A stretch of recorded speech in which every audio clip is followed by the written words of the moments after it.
Semua orang penuh ketakutan, termasuk orang Yahudi sekalipun. Kenapa? Hukum Taurat 10 dijabarkan dari 613 pasal. Dari 613 pasal masih ada ribuan peraturan hidup setiap hari yang mereka tahu tidak mungkin bisa melakukan semuanya dengan baik supaya bisa masuk surga. Mereka hidup dalam ketakutan. Nanti mati jadi apa? Derita ini datang. Jangan takut. Jangan takut. Jangan takut itu bukan kehilangan rasa takut. Jangan takut itu adalah yakinkan dirimu engkau akan bersama-sama berjalan dengan Tuhan dalam masalah. Saya mau tanya saudara, jemaat, saudara punya masalah? Tidak usah omong. Saya lihat yang ini muka masalah semua. Masalah ialah kesenjangan antara harapan dan kenyataan. Jangan takut. Bagaimana menjelaskan? Saya mau bertanya dulu. Orang Timur, ada yang pernah bawa tante dari kampung datang ke Pangkal Pinang? Ini kecil di bawah tante. Ulang. Timur, ada yang pernah bawa tante dari kampung datang di Pangkal Pinang? Terus saudara bawa dia di mall, pas dapat lihat itu tangga yang tangga berjalan, dia punya nama apa lagi? Dia punya nama apa lagi? Waktu sampai di eskalator terus kita bilang tante. Terus tante langsung naik. Tante langsung naik. Nah, ketika tante tidak naik, saudara buat apa? Buat apa coba? Ada dua hal. Tante kan tidak mau naik karena TAKUT dibaca. Lalu ketika dia takut naik, apa yang kita lakukan? Satu, kasih contoh. Begini. Amin. Terus kita bilang tante. Tante masih bilang, wuh. Lalu ketika tante tidak mau naik, apa yang saudara buat? Suka kasih contoh dia tidak mau, apa yang saudara buat? Kan pegang kita. Betul? Waktu tante sudah bisa naik, apa yang saudara bilang? Saya bilang, itu kan aman kan? Terus tante bilang, iya, sudah kalau begitu kamu jalan kau belanja biar tante putar-putar ke sini. Bukan kehilangan rasa takut, tetapi perjalanan bersama Tuhan. Jangan takut, kita melewati semuanya. Amin. Semua orang punya masalah. Yang tidak ada masalah itu dia nama orang mati. Orang kalau sudah mati itu mau pakai kacamata, kok tidak penting lagi. Kita yang hidup ada masalah, tapi jangan takut, jangan. Saya mau tanya ibu-ibu dong. Ibu-ibu, kasih makan anak umur 2 tahun, 1,5 tahun, ini gampang kok susah? Kan dia lari-lari toh. Dia punya mama ikut. Sudah 1/2 jam dia punya mama bilang, ini anak tidak bisa mengerti orang biasa itu. Anak umur 2 tahun suruh mengerti dia punya mama yang 40. Anak tidak mau makan, ibu-ibu. Anak tidak mau makan, jangan kasih tahu dia. Kasih tahu dia baik-baik, adik makan saya, ayo makan biar sehat. Ayo saya makan. Ini anak tidak mau makan, dia punya mama bilang makan itu om. Terus itu om juga nanti. Oh. Jemaat, di sini ada om-om biasa kasih takut anak-anak. Itu om ada di sini. Dia ada kumis kok tidak. Tunjuk dia. Kasih tahu itu om. Ini hari om kasih tahu anak-anak. Besok-besok itu anak kasih takut kembali om. Apa yang kamu tidak mau orang berbuat kepada kamu, jangan berbuat kepada orang. Jangan kasih takut dia. Kasih tahu baik-baik. Malam-malam anak tidak mau tidur, jangan kasih takut dia. Omong bapak, adek, bobo, ayo bobo, biar bangun lebih tempo saya. Ayo bobo, adik belum bobo, papa mama bobo duluan. Ya. Adek bobo, ini orang NTT ini pak, yang kami tidak semua NTT ya. Tapi NTT lain tersinggung lagi, yang kami saja. Anak-anak tidak mau tidur, suami istri sepakat kasih mati lampu. Setelah mati lampu, dia punya bapak keluar dari pintu belakang menuju jendela kamar. Sampai di jendela kamar, dia punya bapak sengaja garuk jendela. Dia punya mama sengaja kaget. Om, ada subomo om. Di Pangkal Pinang ada. Di Morote atau Sabu. Kalau ada begitu, itu keluarga tipu-tipu. Injil itu berita pembebasan. Supaya kasih tahu, jangan takut, jangan takut, jangan takut. Amin kok. Jemaat. Setelah itu kalimat pendek, jangan takut, tampillah malaikat dan menyanyi, kemuliaan bagi Allah, damai di bumi. Saya mau tanya kita, jawab jujur, tulus, semangat. Surga lebih baik atau dunia lebih baik? Surga lebih baik atau dunia lebih baik? Yakin? Yakin surga lebih baik dari dunia? Aman? Kalau begitu siapa mau pergi sekarang? Boleh angkat tangan yang mau pergi sekarang. Oh, ada semua di surga. Saudara, kadang-kadang kita tanya, ibu, kenapa belum mau mati? Anak dorang masih kecil. Belum lagi dia punya bapak model begitu lagi. Tapi lebih banyak bilang begini, Pak Pendeta, belum waktu Tuhan. Sama-sama 1, 2, 3. Belum waktu Tuhan. Oke. Saya belum pergi ke surga yang lebih baik dari dunia karena belum waktu Tuhan. Tapi saya mau bilang bahwa tanda-tanda kerajaan surga sudah harus saya alami di sini. Di tempat di mana saya kerja, di tempat di mana saya tinggal, di tempat di mana bersama-sama kami membangun sebuah persekutuan. Amin. Tanda-tanda itu harus di sini. Bicara Alkitab tentang kerajaan surga, dia bicara tentang pemerintahan Allah, kerajaan, pemerintahan yang berkaitan dengan keadilan, kasih, kemurnian, berkaitan dengan keberpihakan, kerajaan. Itu mesti sudah harus kita alami di sini. Saudara-saudara, saya mau bilang begini. Gembala-gembala adalah orang yang bekerja pada waktu malam menurut catatan. Kalau mereka kerja malam menjaga kawanan domba, mereka jauh dari aktivitas ibadah di siang hari. Mereka cenderung menjadi orang-orang yang suka bertengkar, berkelahi, 1-2 orang suka menipu. Oleh masyarakat di Palestina mereka disebut sebagai kelompok orang yang tidak bisa dipercaya. Oh, gembala-gembala kalau bicara jangan percaya itu manusia biasa tipu.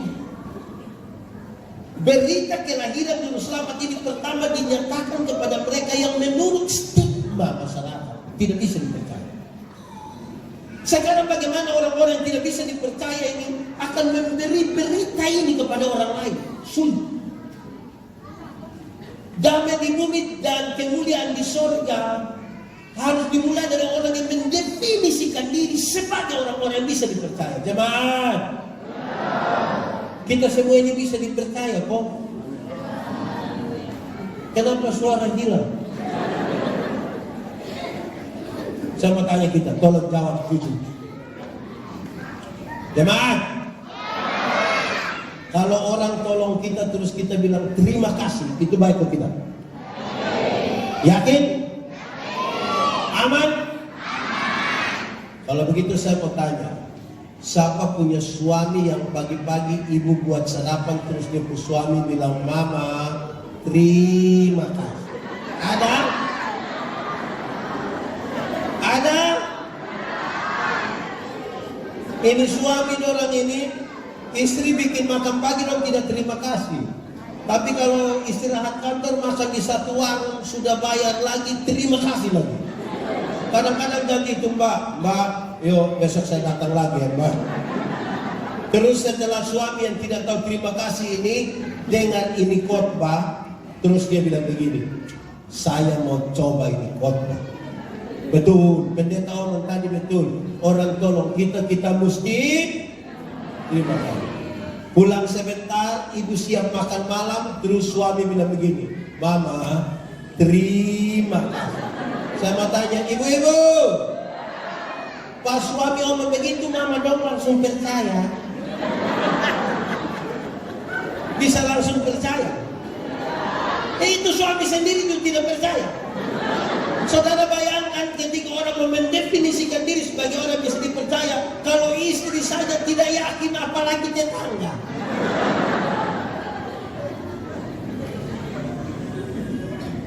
Saya yakin saudara, ketika ada suami bilang terima kasih, itu dia punya istri pikiran. Pasti dia punya istri punya pikiran dua. Pertama pasti istri pikir begini, tidak tahu roh apa sudah naik di sebuah suami. Atau yang kedua, jangan sampai ibu-ibu pikir bilang begini, jangan sampai ini hari terakhir. Mendefinisikan diri sebagai orang yang bisa dipercaya itu tidak gampang. Tidak gampang. Apalagi saudara, ini tahun politik, 1 bulan ke depan, kurang dari 1 bulan mau apa lagi? Pemilihan umum. Mendefinisikan diri supaya bisa dipercaya itu susah.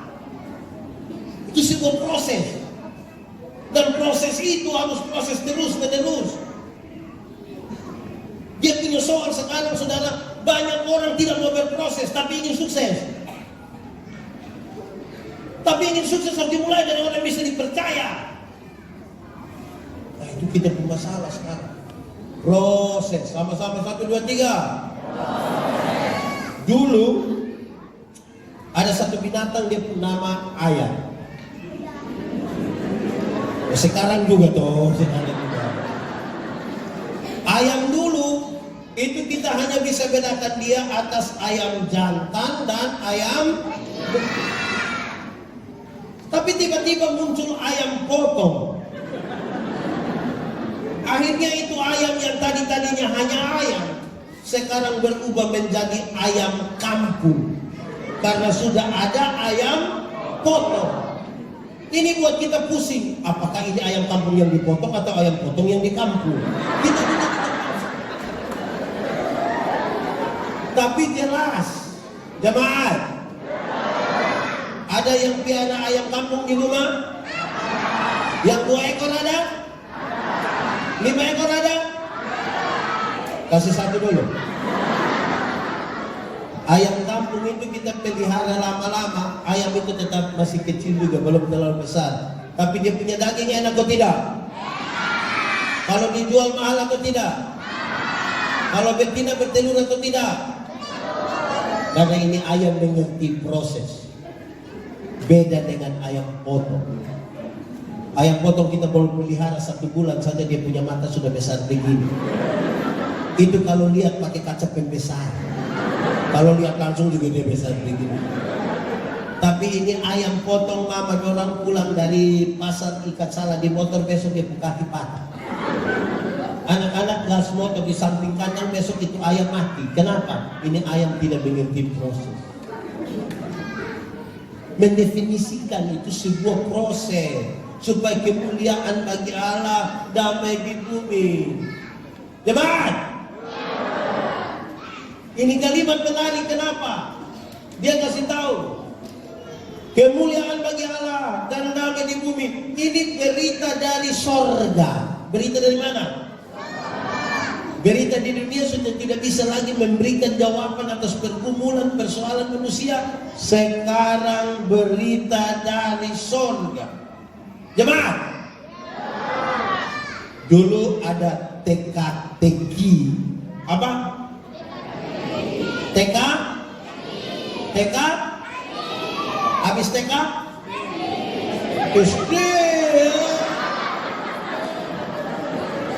Dulu ada TK, habis TK, TK, kok kita ada TK. Ada TK dulu bilang begini, jatuh di bawah, cari di atas. Apakah itu? Jatuh di bawah, cari di atas. Apakah itu?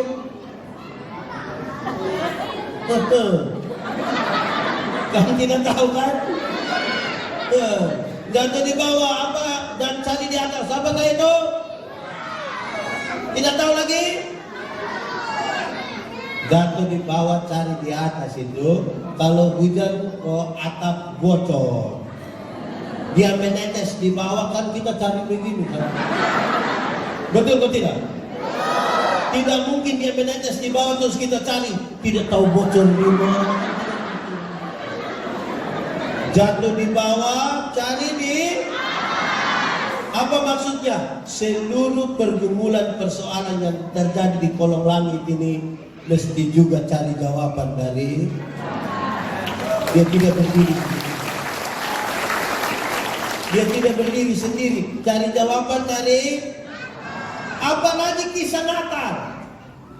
Kisah Natal kalau kita cari dia punya jawaban dari kolong langit, kita tambah pusing. Seorang perempuan perawan mengandung dan melahirkan, mau cari jawaban dari dunia, tambah kepala sakit. Hanya orang beriman yang bisa paham ini. Jatuh di bawah, cari di apapun. Ingat, kita tidak berdiri sendiri antara rencana Allah dengan kehidupan kita di dunia. Pendeta, kenapa saya punya istri cerewet begitu? Cari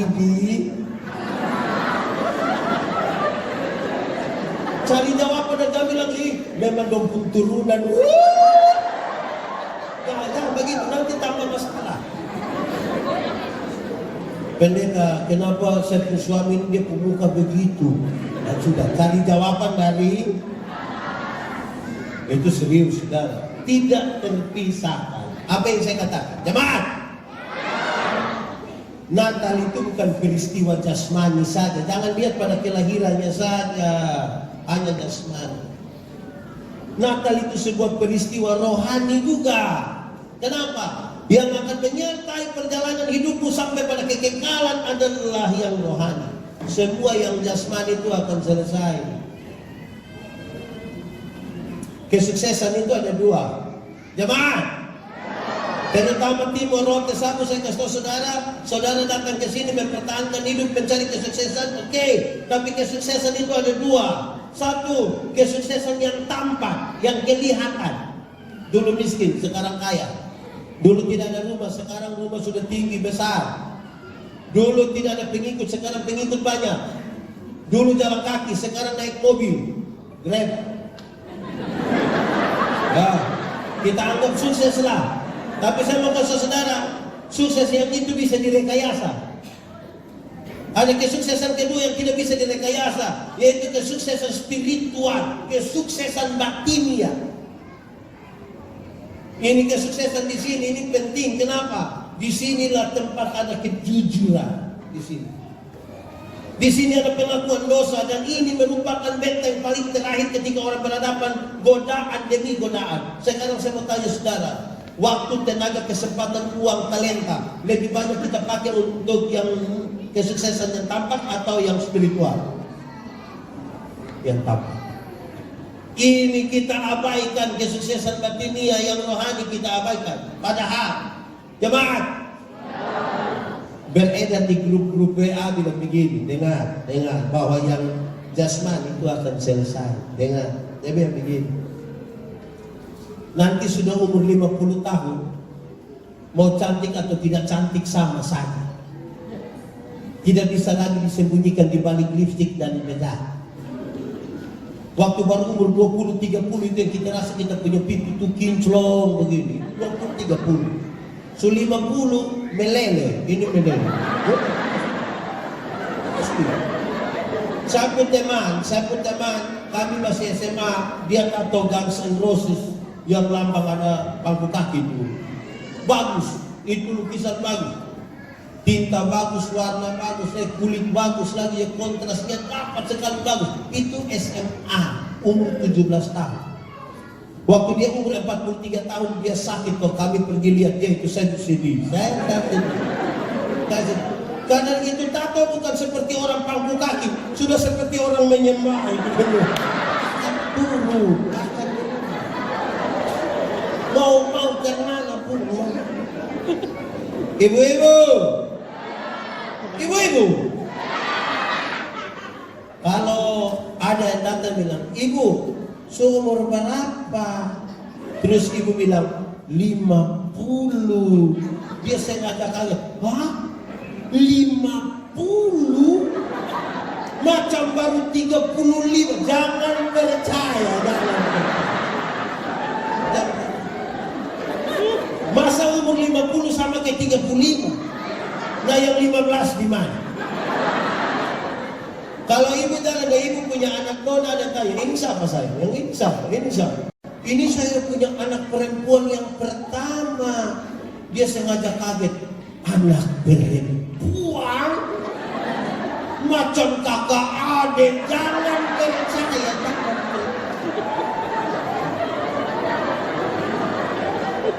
Anak perempuan dengan mama itu kalau macam kakak adik hanya dua kemungkinan. Kemungkinan pertama dia punya anak nona itu muka terlalu tua. Makanya dia punya mama itu beda tipis-tipis itu. Atau kemungkinan yang kedua dia punya mama menikah terlalu muda. Mungkin umur 6 tahun sudah nikah. Sudah 50 itu kantor atau tidak kantor. Umur 60 tahun, saudara umur 60 tahun, ada jabatan atau tidak ada jabatan sama saja. Konsul pensiun, ASN, TNI, Polri, perusahaan-perusahaan kas pensiun orang umur sekitar 60. Waktu saudara masih aktif, kuat-kuat itu yang saudara datang orang bilang, siap, lo saudara lanjutkan hormat. Nah, itu aktif. Sudah pensiun mau pergi ambil tas pen ini, anak kecil yang baru honor 3 bulan dia bisa lihat kita dari jauh pakai bahasa Kupang dia bilang, tua aman kok tua.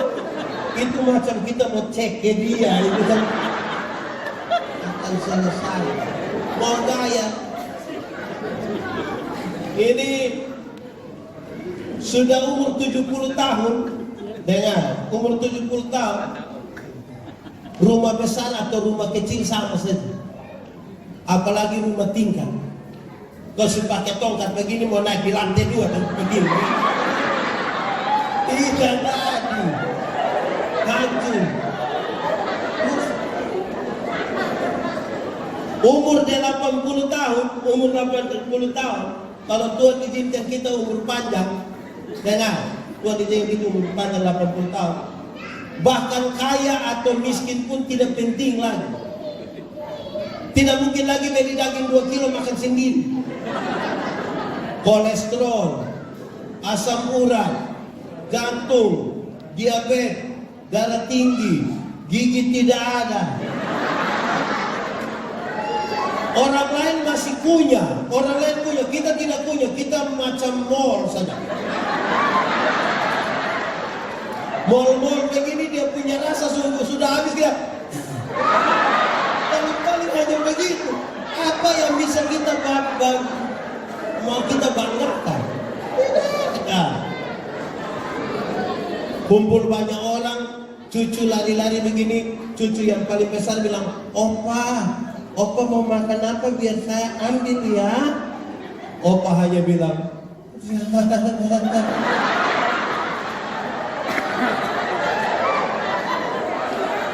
Opa makan dulu. Mau apa pemuda ya. Nona,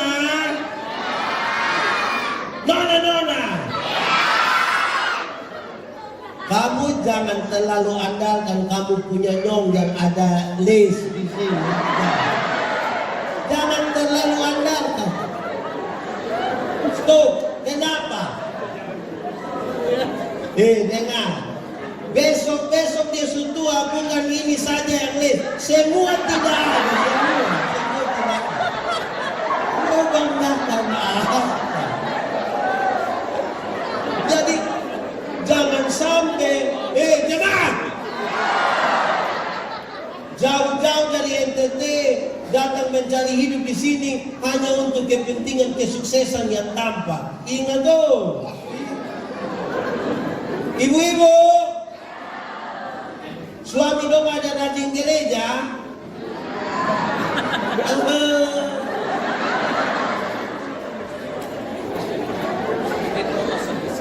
Suruh itu suami kau ikut gereja sedikit. Kadang-kadang kita ini yang jasmani kita terlalu semangat, rohani tidak mau. Kalau bilang pesta, sapi bisa keluar sendiri, sapi datang sendiri begini. Bahkan itu sapi datang langsung bunuh diri. Tapi kalau yang rohani ini yang jemaat. Ada orang ini dia ikut gereja di persembahan dia tidak pernah kasih, hanya begitu. Itu kalau ibadah 10 kali dia begini terus. Dan sampai pulang dia datang hanya begini. Kita pusing nanti dengan dia. Saya tidak khotbah supaya saudara kasih persembahan banyak. Saya tidak khotbah. Karena persembahan itu kata dasarnya sembah bukan sumbang. Sembah bukan sumbang. Ada satu bapak tua dia kasih persembahan itu dia lipat jari begini. Dia isi. Terus saya bilang, Bapak, kenapa Bapak sampai begini? Dia bilang, pendeta, kalau tangan kanan memberi, tangan kiri tidak boleh tahu. Saya bilang, iya. Tapi saya tahu. Dia bilang, pendeta tahu apa? 1000.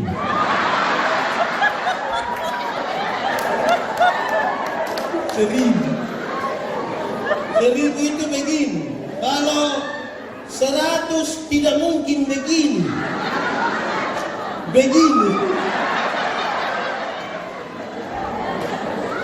Sudah begini lagi sengaja batuk lagi.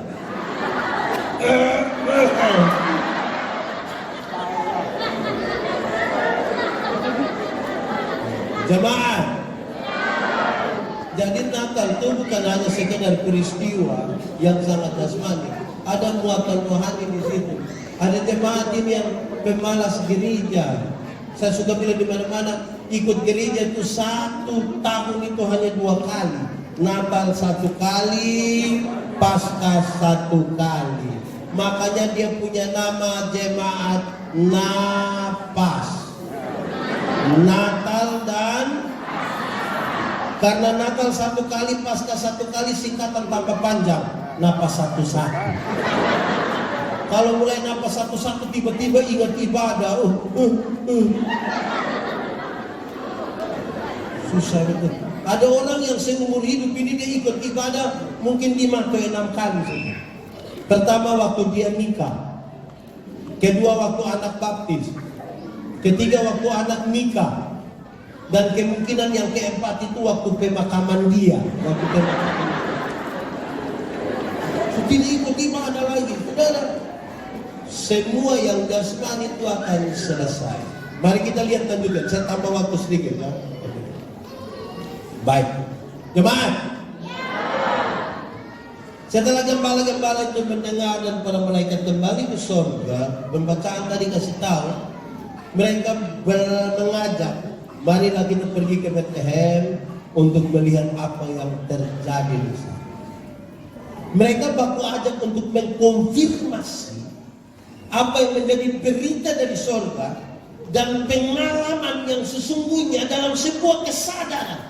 Beriman itu kesadaran, bukan dalam ketidaksadaran. Banyak orang masih mendefinisikan seolah-olah kalau roh bekerja di dalam kita, kita hidup dalam ketidaksadaan. Tidak, konfirmasinya sadar. Untuk mempertemukan, mengkonfirmasi berita yang dari surga dengan sebuah pengalaman real yang terjadi. Apakah berita itu terkoneksi atau tidak? Benar atau tidak? Betul atau tidak? Itu dalam sebuah kesadaran, bukan ketidaksadaran.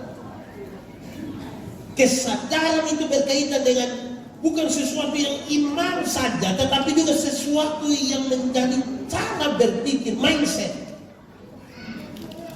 Itu kesadaran. Seluruh kalimat tentang pertobatan dalam Alkitab dimulai dari pertobatan cara berpikir. Cara berpikir membentuk perilaku, membentuk kebiasaan, membentuk budaya, membentuk karakter. Rubah duluan ini. Ada orang yang dia mau tahan diri, mau tahan diri berapa lama? Mau tahan diri berapa lama kalau kita rubah di situ Tuhan? Ada orang yang datang ikut gereja 31 malam langsung dengar bunyi musik klasik.